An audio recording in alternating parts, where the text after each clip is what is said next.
Здравейте, приятели! Едно бързо видео как да сдвоиме безжичните слушалки на Deus 2 с пулта.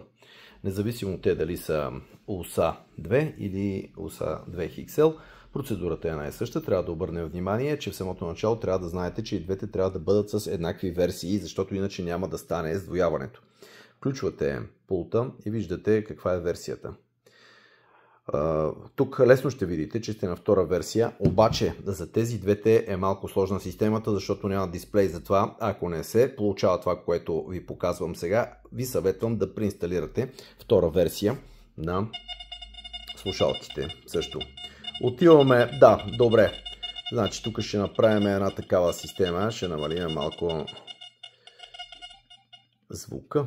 Така, сега отиваме в опции. В опции отиваме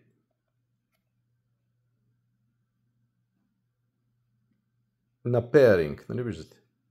От тук отиваме на безжични слушалки. Pairing пак. Така, даваме Select. И то ни пише да натиснем включване на слушалките, които искаме да ги издвоиме и да ги държиме 8 секунди. Да натиснем включване, което ще рече включването да натиснем минус. Натискаме минус и държиме 8 секунди.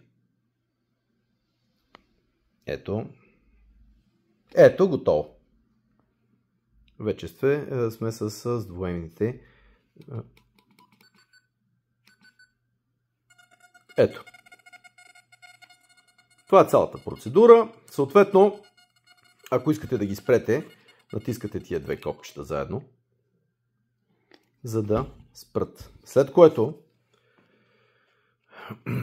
като включите съответно устройството, трябва примерно, ако искате да си работите като преди, включвате го и му казвате не да ги включва на безжичните, защото ето сега, вие може да го включите и да кажете на пулта, не искам да чувам звук, а искам тук.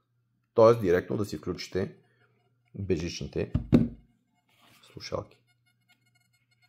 Ние не сме ги били изключили при малко, няма значение. Нали видяхте каква е системата?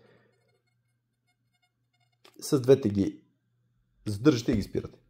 Така, ако искате да си чувате пак тук нещата, включвате пулта и тогава му давате средното копче. Същата процедура е в сила и за другите слушалки USA или USA 2 XL. Ето, тук му казвам не искам да го включа тук.